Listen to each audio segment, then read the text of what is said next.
Tere kõigile! Täna kordame üle, et missuguseid hulknurki sa oled varem õppinud ja täna saad sa selle kohta siis ühe sellise väikse tunnikontrolli ka teha. Kõigepealt pane siis vihikusse suurem pealkiri hulknurgad ja väiksem pealkiri kordamine. Ja siis teeme sellise tabeli, kus on 4 tulpa. Esimesse tulpa teeme kujundi kohta joonise, teise kirjutame siis selle kujundi omadused, kolmas on kujundi ümbermõõdu valem ja 4. on kujundi pindala valem. Nii, esimene kujund, esimene hulknurk, mida sa õppinud oled, on siis ruut. Ole hea, joonista endale siia üks ruut. Mõõtmed võid ise valida, peaasi, et ta näeks välja ruut.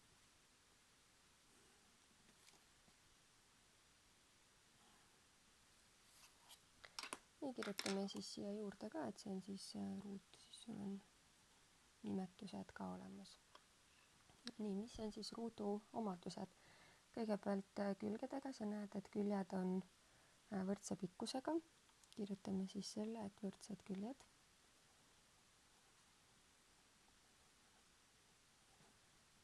Nii, siis teine omadus on tal ka seotud külgedega, nimelt tema küljed, mis on siis vastasküljed, on omavahel paralleelsed, et ei ole üks viltu kuidagi, et on paralleelsed.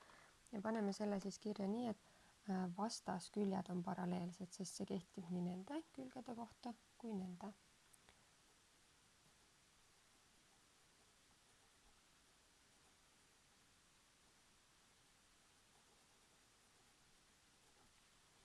Nii, ja üks asi on siis seotud ka tema nurkadega. Kõik tema nurgad on võrdse suurusega ja need kõik on täisnurgad. Paneme selle ka, et nurgad on täisnurgad.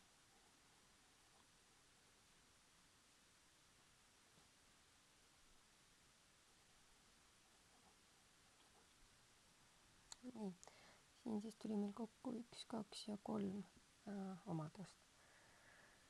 Nii, edasi siis ümbermõõdu juurde.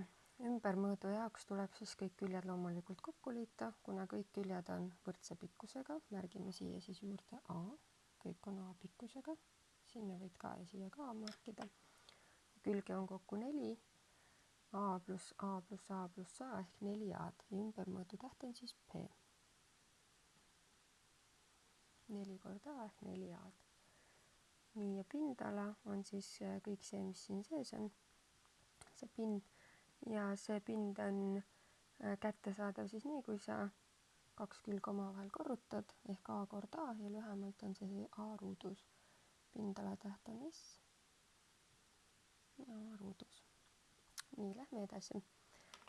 Järgmine kujund, tõmban siia joone vahele. Järgmine kujund, millega me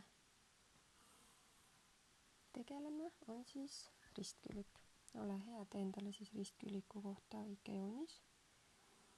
Jällegi mõõtmed võid ise valida.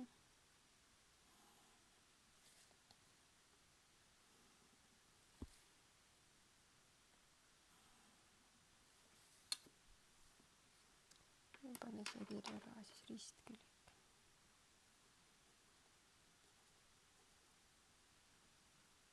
Vaatame ristküliku omadused ka. Kui ruudul olid võrdsed küljed, siis kas siin on võrdsed küljed?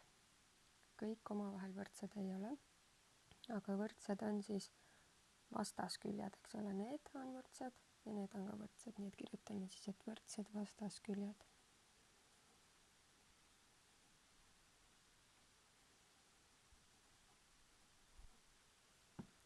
Nii, järgmine asi ja siin oli, et vastasküljed on paralleelsed, kuidas siin tundub? Jah, et need on ka paralleelsed, kirjutame siis selle sama ka. Vastasküljed on paralleelsed.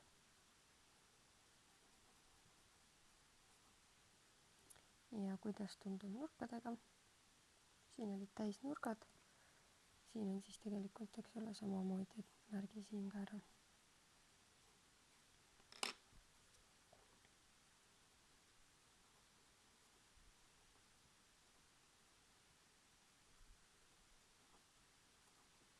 nurgad on täisnurgad. nii, vaatame siis valemid ka. Ümbermõõdu jaoks kõik küljed kokku liita, aga kuna küljed enam ei ole võrdsed, siis ei märgi kõike A-ga, vaid vastasküljed on võrdsed, nii et need on A-d ja teised vastasküljed on ka võrdsed. nii, kui ümbermõõdus peaks kõik kokku liitma, 2 A-d ja 2 B-d, siis oleme seda välja kirjutanud sellisena, et 2 A-d ja 2 B-d. nii, ja pindala on samamoodi, et 2 täiskülge siis korrutame, kuna on täisnurk, ja A korda B ehk AB. nii, need olid siis nelinurgad ja 6. klassis õppisid seda ka tegelikult ka kolmnurki. nüüd kolmnurki saab joonistada erinevat moodi ja joonistame meie ka 3 erinevat sorti kolmnurka. kõige esimene, kõige lihtsam kolmnurk on siis niisugune tavaline teravnurkne.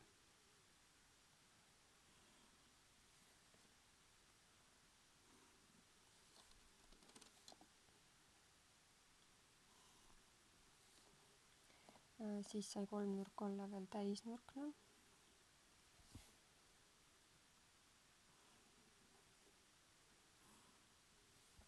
Siia tekkis siis täisnurga märk.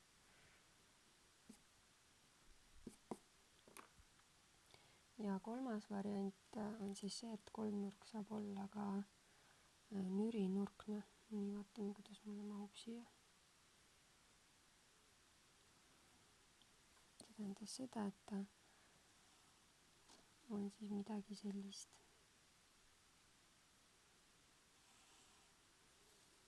nii, kõik need on siis erinevat sorti kolmnurgad. panen siia märksõna ka kolmnurk. nii, vaatame üle siis kolmnurga omadused ka. Nelinurkadel olid vastasküljed on võrdsed. Siin nüüd vastaskülgi isegi ei ole, et siin on omavahel lähisküljed ja võrdsed nad alati ei pruugi olla. nii et külgede kohta midagi sellist kirja ei saa panna. Paralleelsed nad samuti ei ole. nii, mis nurkade kohta on? Nurkade kohta käis nüüd see reegel, et nurkade summa on, mitu kraadi on kõik kolm nurka kokku. Ja seda ma kirjutasin välja siis tähistustega, et alfa, beta pluss gamma võrdub 180 kraadi. ei ole hea, valin nüüd välja siis üks nendest kolmnurkadest ja märgime siia ka alfa, beta ja gamma. nii, ja nurkade kohta rohkem mingit omadust ei ole. nii, lähme ümbermõõdu juurde. Ümbermõõdus siis tuleb kõik küljed kokku liita. Kolmnurga kõik külge on tavaliselt erineva pikkusega. nii et ümbermõõt on lihtsalt A pluss B pluss C. nii, aga mis me 6. klassis teiega õppisime, oli siis pindala valem. ja kolmnurga pindala valemis on siis vaja kolmnurga alust. ükskõik millise kujuga see kolmnurk on vaja tema alust. siin on alus siin. ja nüüd tuleb kolmnurgale joonestada veel üks eraldi lõik juurde. on kellelgi meeles, mis see on? see tuli siis tipust aluseni 90 kraadi see nurga all. siin on juba see olemas. ja siin tipust aluseni 90 kraadise nurga all. Vaat nürinurksetel kolmnurkadel pidi alust pikemaks tegema. seda me õppisime teiega 6. klassis eelmisel aastal. nii, ja selle lõigu nimi, mis ma siia joonistasin, oli kõrgus. nii, siin on juba kõrgus olemas ja siin on siin. teeme kõrgused mingit teist värvi ka, joonistame näiteks rohelise keele, siis jääb paremini meelde. siin oli kõrgus, täisnurksel on siis üks katet on kõrguseks ja nürinurksel tuleb siia väljapoole see joonistada. nii, ja pindalavalem ongi siis alus korda kõrgus ja jagatud 2-ga. Nii, kõik need valemid on meil varem õpitud. Praegult vaatasime need kordavalt üle. Ja nüüd mul on sulle üks ülesanne, kus sa saad kõigepealt harjutada nende valemite kasutamist ja siis on teine link, kus sa saad siis teha juba hinde peale nende valemite kasutamist, kui on antud ette sulle siis kujundi mõõdud. Ma arvan, et sa saad selle ülesandega hästi hakkama.